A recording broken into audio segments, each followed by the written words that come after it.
दोस्तों, आज की कहानी जो एक्सप्लेन करने जा रहे हैं उसका नाम है मिरेकल। तो कहानी की शुरुआत अलास्का के बर्फीले समुद्रों से होती है, जहाँ पर हम कुछ शिकारियों को देखते हैं जो असल में व्हेल को पकड़ते हैं और उनसे कई सारी चीजें को बनाते हैं। और आज इस ग्रुप का मालिक अपने ग्रैंडसन को शिकार करना सिखा रहा है। तभी सामने एक व्हेल आती है जिसे वो लोग मार देते हैं और फिर अपने साथ ले जाते हैं। अब यहाँ से सीन शिफ्ट होकर पहुंचता है 1986 में, जहाँ हम बेरू नाम के शहर को देखते हैं जो अलास्का के बीच में बसा हुआ है। अक्टूबर का महीना है जिस वजह से चारों तरफ बस बर्फ ही बर्फ है। बीच में हम एडम नाम के रिपोर्टर को देखते हैं जो इस शहर के लोगों के ऊपर एक डॉक्यूमेंट्री बना रहा है, जिसमें वो सबको दिखाना चाहता है कि कैसे यहाँ के लोग इतनी ठंड में भी सरवाइव कर लेते हैं और अपनी सारी जरूरतों का सामान कैसे लाते हैं। उस समय बीत जाने के बाद आखिरकार उसका काम खत्म हो जाता है, जिसके बाद वो अपने शहर लौटने की तैयारी में लग जाता है। लेकिन यहाँ रहते हुए उसकी नेथन नाम के बच्चे के साथ दोस्ती हो गई थी। ये वही बच्चा है जिसे कि हमने कहानी की शुरुआत में देखा था। एडम ने उसे वादा किया था कि वो उसकी वीडियो रिकॉर्ड करेगा स्केटिंग करते हुए, और अब उसे अपना वादा पूरा करना पड़ता है। लेकिन रिकॉर्डिंग करते समय उसकी नजर किसी और चीज पर पड़ती है जो कि थी व्हेल्स, जो बर्फ के सतह से ऊपर आकर सांस ले रही थी और उसे ये सांस लेने में बहुत ही दिक्कत हो रही थी। वहीं दूसरी ओर हम एक ऑक्शन होते हुए देखते हैं जो अलास्का की ऑयल ड्रिलिंग के लिए हो रहा था, जिसे मिस्टर मैक जीत लेते हैं क्योंकि उनके पास बहुत ही आधुनिक किस्म की मशीन है जिससे वो किसी भी बर्फ को तोड़ सकते। लेकिन तभी रिशल नाम की लड़की इस काम का विरोध करती है क्योंकि इससे एनवायरनमेंट को बहुत ही भारी नुकसान होगा। अगर हमने अलास्का में ड्रिल की तो वहाँ की सारी जीव मारी जाएंगी और सबसे ज्यादा खतरा व्हेल को होगा क्योंकि वही उनका घर है। पर हर बार की तरह यहाँ भी पैसों की जीत हो जाती है और रिशेल की एक बार फिर से हार। रिशेल को वहां से धक्का मारकर बाहर निकाल दिया जाता है। वहीं दूसरी ओर हम एडम को देखते हैं जो कुछ लोगों को अपने साथ उसी जगह ले जाता है।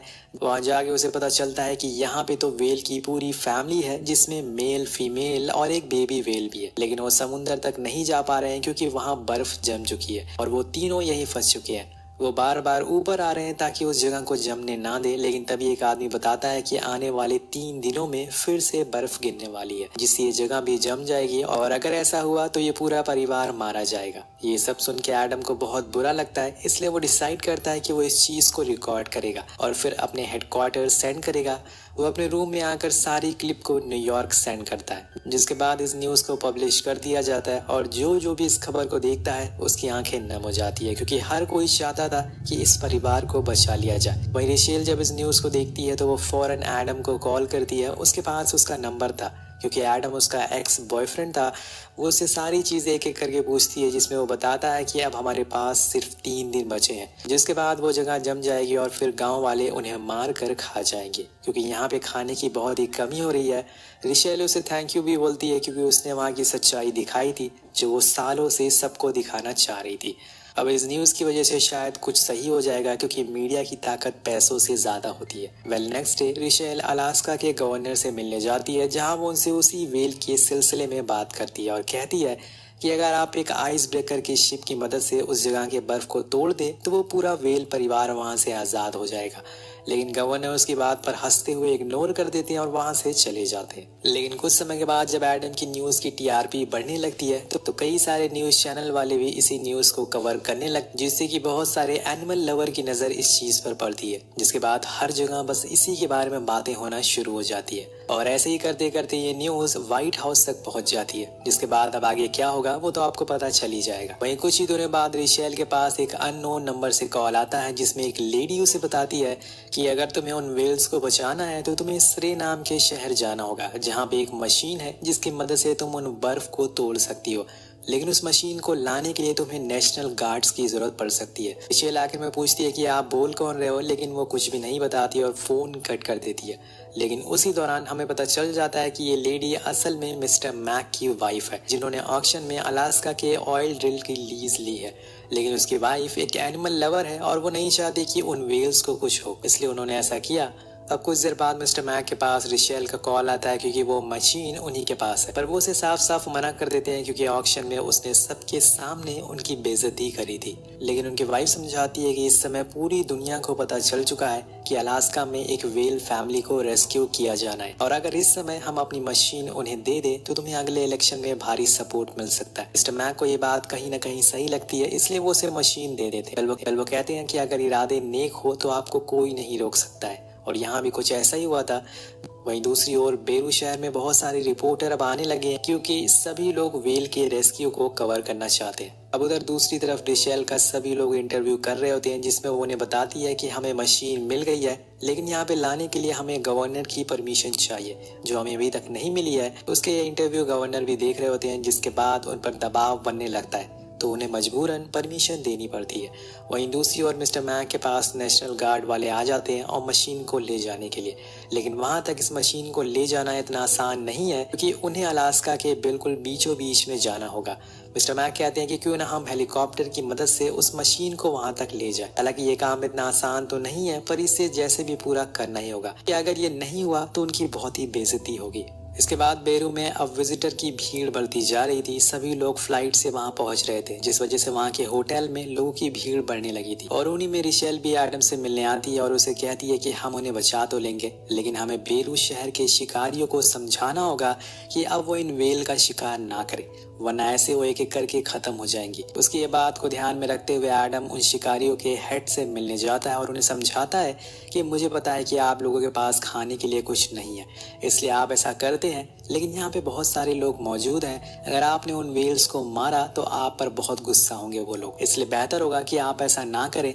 लेकिन हेड उसकी बात नहीं मानते और उसे वहां से जाने को कह देते हैं। जिसके बाद उन्हीं शिकारियों के ग्रुप और रिपोर्टर के बीच में बहस हो जाती है जिसमें वो कहते हैं कि अब से वो किसी भी व्हेल को नहीं मारेंगे, लेकिन ग्रुप के लोग उनकी बात मानने को राजी नहीं होते और तभी वहां पर हेड आ जाता है जो सभी से कहता है कि अब से हम किसी भी व्हेल को नहीं मारेंगे। दरअसल दोस्तों कल एडम की बात उसे समझ आ गई थी और वही बात अपने ग्रुप को वो भी समझाता है कि अभी इस समय उन्हें मारना सही नहीं है। ऐसा करने में ये लोग हमसे हमारा अधिकार छीन लेंगे, इसलिए बेहतर है कि हम इनका साथ दें। अगले दिन हेड उसी जगह जाकर वहाँ के एरिया को और बड़ा करते हैं ताकि वो व्हेल्स आसानी से सांस ले पाए। तभी वहाँ रिशेल भी आ जाती है और वो पहली बार उन व्हेल्स को देखकर बहुत ही खुश होती है। अब उसी दौरान शिकारियों का हेड आकर उन्हें बताते हैं कि जरूर बेबी व्हेल को कुछ दिक्कत है इसलिए वो ऊपर नहीं आ पा रही है। तभी एडम को भी एक और दिक्कत का पता चलता है, जहाँ पे बर्फ खत्म हो रही है वहाँ पे एक और बर्फ की सतह शुरू हो रही है, इसलिए हमें जल्दी से जल्द इन्हें यहाँ से बाहर करना होगा वरना इसमें बहुत ही टाइम लग जाएगा। और इधर रिशेल कहती है कि क्यों ना हम में से कोई नीचे जाकर पता लगाए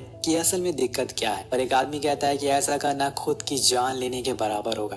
पर कुछ ही देर में रिशेल स्विम सूट पहनकर आ जाती है, लेकिन एडम उसे नीचे जाने से मना करता है पर वो नहीं मानती और नीचे चली जाती है, जहाँ उसे पता चलता है कि व्हेल की माँ बेबी व्हेल को ऊपर लाने की बहुत कोशिश कर रही है पर उसकी टेल में एक ट्रैप फंस चुका है जिसकी वजह से वो ऊपर नहीं आ पा रही है। तो वो फौरन उसके करीब जाती है और उस ट्रैप को छुड़ा देती है जिसे वो ऊपर आकर सांस लेने लग। और यहाँ पर रिशेल की बहादुरी को देखकर सभी लोग तालियां बजाते हैं। वहीं दूसरी ओर कर्नल उस मशीन को हेलीकॉप्टर से खींचते हुए आगे बढ़ रहे थे और इधर मिस्टर मैक भी अब बेरू पहुंच चुके थे। दूसरी तरफ हेड का पोता वो दोनों ही उसी एरिया के पास सर रखकर उन व्हेल की आवाजों को सुन रहे थे। तभी वहाँ मिस्टर मैक पहुंच जाते हैं और सबको ऐसे दिखाने की कोशिश करते हैं कि जैसे उन्हें व्हेल्स की कितनी फिक्र है। अब दोस्तों इस रेस्क्यू को दुनिया के हर कोने से देखा जा रहा था। सभी लोग चाहते थे कि उन व्हेल्स को बचा लिया जाए, लेकिन अभी भी उस मशीन को बेरू पहुंचने में 48 घंटे लगेंगे, यानी कि 2 दिन, पर 3 दिनों में बर्फ गिरना शुरू हो जाएगी। जो कुछ भी करना है जल्दी करना होगा वरना बर्फ और हार्ड हो जाएगी जिससे वो सांस नहीं ले पाएगी। और इधर हम देखते हैं कि बेबी व्हेल की तबीयत और बिगड़ने लगी है जिसकी वजह से सभी लोग अब बहुत परेशान हो रहे हैं। इस रेस्क्यू की खबर जब अमेरिकन प्रेसिडेंट को लगती है तो वो कर्नल को रेडियो से उनकी बहादुरी की बधाई देते हैं और जल्द से जल्द इस मिशन को पूरा करने को कहते हैं। अब यहाँ से सीन शिफ्ट होता है मियामी शहर में, जहाँ पर हम कार्ल और रॉय को देख जिनकी हीटरिंग नाम की कंपनी है जो बर्फ पिघलाने वाली मशीन बनाती है। जब वो इस न्यूज को देखते हैं तो उनके दिमाग में एक आइडिया आता है कि क्यों ना वो अपनी मशीन को उस जगह के बर्फ को पिघलाए, इससे उनकी कंपनी की प्रमोशन भी हो जाएगी और सभी उन्हें जानने लगेंगे। दोनों फौरन बेरू पहुंचते हैं और रिशेल को अपना प्रोडक्ट के बारे में बताते हैं पर उसे उनकी बातों पर यकीन नहीं होता। लेकिन कुछ देर बाद हमें पता चलता है कि वो होल अब बंद होता जा रहा है क्योंकि ठंड बढ़ चुकी है। बहुत से लोग कोशिश करते हैं कि वो कैसे भी करके बर्फ को हटाते रहें, लेकिन ऐसा हो नहीं पाता है। व्हेल्स को सांस लेने में अब दिक्कत हो रही थी। तभी रिशेल के दिमाग में कार्ल और रॉय आते हैं। वो फौरन उनकी मशीन लेकर आती है, लेकिन इतनी ठंड होने की वजह से जनरेटर बंद पड़ चुका था, इसलिए वो एडम को कॉल करके उनके स्टूडियो से एक जनरेटर लाने को कहती है, पर उसे वो वहीं स्टार्ट करके लाना होगा, वरना वो यहाँ आके बंद पड़ जाएगा। इसलिए वो हेलीकॉप्टर से उसे लेके आता है, पर यहाँ भी एक दिक्कत आ गई थी। वो लोग हेलीकॉप्टर के गेट को बंद नहीं कर सकते, क्योंकि ऐसा करने पर जनरेटर का सारा स्मोक अंदर ही रह जाएगा, जिससे कि दम घुटने से मौत हो जाएगी। इसलिए उन्हें गेट खोलकर हेलीकॉप्टर उड़ाना पड़ेगा, इसकी वजह से टेम्परेचर -70 डिग्री पर पहुंच जाता है। लेकिन वो जैसे तैसे कर मशीन को वहां पर ले आते हैं और जनरेटर से कनेक्ट कर देते हैं। पर वहां बैठे किसी भी इंसान को इस बात का यकीन नहीं था कि इतनी छोटी सी मशीन भी कुछ काम करेगी। पर वो काम करती है दोस्तों, और देखते ही देखते उस गड्ढे की सारी बर्फ पिघल जाती है, जिससे कि वेल ऊपर आकर आराम से सांस ले लेती है। अब इस मशीन के बारे में हर जगह बात होने लगी थी, जिससे कार्ल और रॉय को बहुत ही प्रॉफिट होता है। लेकिन इसके बाद भी एक और बहुत बड़ी मुसीबत आ चुकी थी। असल में जिस मशीन को अमेरिकन ला रहे थे वो अलास्का के एक गड्ढे में अटक गई थी, जिस वजह से उसका वहां से निकल पाना अब बहुत ही मुश्किल था। तो कर्नल ये बात प्रेसिडेंट तक भी पहुंचाते हैं, और इधर बेरू में सबको पता चल चुका था कि अब वो मशीन यहाँ तक नहीं आ पाएगी। इसलिए वो लोग खुद ही फैसला करते हैं कि वो उन वेल्स को समुंदर तक पहुंचाएंगे। इसलिए उन्होंने थोड़ी थोड़ी दूर पर कुछ गड्ढे खोदे थे ताकि वो सांस लेते हुए वहां से निकल जाए। लेकिन ऐसा होता नहीं है। वो वेल जहाँ पर थी वहीं पर अटकी रहती, क्योंकि उनके बच्चे की हालत अब ठीक नहीं है, इसलिए वो उसे छोड़कर आगे नहीं जा सकते। मिस्टर मैक एडम को और रिशेल से मिलने के लिए बेरू आते हैं, और वहाँ उन्हें बताते हैं कि अब वो कुछ नहीं कर सकते क्योंकि मशीन फंस चुकी है। तो वो कहती है कि क्यों ना हम रशियन आइस ब्रेकर को यहाँ आने को कहें, वो तो हमारे बहुत ही करीब है। लेकिन आपको जैसे कि पता है कि रशिया और अमेरिका के बीच में कुछ खास नहीं बनती है, इसलिए मिस्टर मैक पहले ही मना कर देते हैं। लेकिन रिशेल की जिद करने पर वो एक बार फिर से प्रेसिडेंट से इस बारे में बात करते हैं, जिसके बाद हम अगले सीन में रशियन कैप्टन को देखते हैं, जिसके पास रशियन आर्मी हेड का कॉल आता है और वो उन्हें अपना डायरेक्शन चेंज करके बेरू जाने का ऑर्डर देते हैं। यानी कि दोनों देशों ने दुश्मनी को भुलाकर उस परिवार को बचाने का सोचा है। इसके बाद मिस्टर मैक्स सभी लोगों को बता देते हैं कि अब से एक दिन के अंदर ही रशियन शिप यहाँ पर पहुंच जाएगा और बर्फ को तोड़ देगा। और उसी बीच रिशेल देखती है कि उनके बनाए हुए होल से वेल धीरे धीरे आगे बढ़ रही है। लेकिन तभी रिशेल को बेबी वेल कहीं दिखाई नहीं देती। शिकारी बताता है कि अब वो नहीं रही है, इसलिए उसके माँ बाप ने उसे नीचे ही छोड़ दिया और खुद आगे बढ़ गए। उसकी मौत की खबर सुनकर रिशेल पूरी तरीके से टूट जाती है, वो वहीं रोने लगती है। पर एडम उसे संभालता है, जिसके बाद एडम और सभी लोग बेबी वेल के लिए प्रार्थना करते हैं। इस न्यूज को सुनकर हर कोई उदास हो चुका था, यहाँ तक कि प्रेसिडेंट खुद बेरू के सारे स्कूल शॉप को बंद कर देते हैं, क्योंकि अब सारे लोग उन वेल्स को बचाने के लिए आ गए थे। वो रात भर काम करते हैं और सब लोग ने मिलकर करीब 430 गड्ढे बना लिए थे, जो जाकर सीधा समुद्र के पास खत्म हो रहे थे। अगले दिन हम देखते हैं कि वहाँ रशियन शिप भी पहुंच चुका था। उसे देखकर सभी लोग बहुत खुश होते हैं। शिप पे रशियन और आर्मी दोनों के झंडे लहरा रहे थे, लेकिन कैप्टन इतनी बड़ी चट्टान को देखकर हैरान थे कि आखिर ये टूटेगी कैसे। अब वो जहाज को पूरी रफ्तार से उसे टक्कर मारते हैं, लेकिन वो बर्फ नहीं टूटती, और यहाँ वो वेल भी नीचे फंस चुकी थी। इसलिए दूसरी बार वो इंजन को फुल पावर पर कर देते हैं और फिर से टक्कर मारते हैं, जिससे बर्फ तो नहीं टूटती, लेकिन हाँ एक दरार जरूर आ जाती है।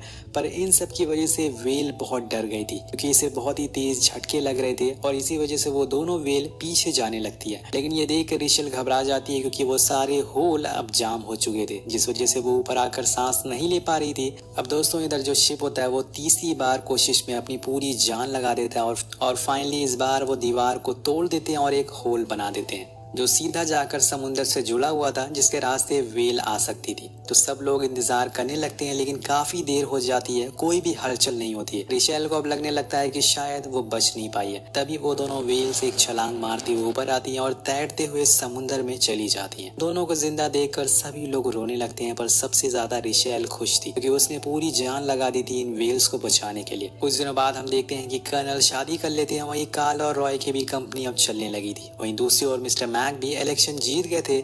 इन सब से यही साबित होता है कि अगर आप अच्छा काम करेंगे या फिर उसमें साथ देंगे, ऊपर वाला आपको उसका फल जरूर देगा। दोस्तों ये पूरी कहानी एक सच्ची घटना पर आधारित है। हमें लास्ट में कुछ रियल फुटेज भी दिखाई जाती है कि कैसे उन्होंने वेल्स को बचाया था। और इसी के साथ ये कहानी यही खत्म हो जाती है। तो इस वीडियो पर एम करते हैं 400 कमेंट का। कमेंट करना मत भूलिएगा।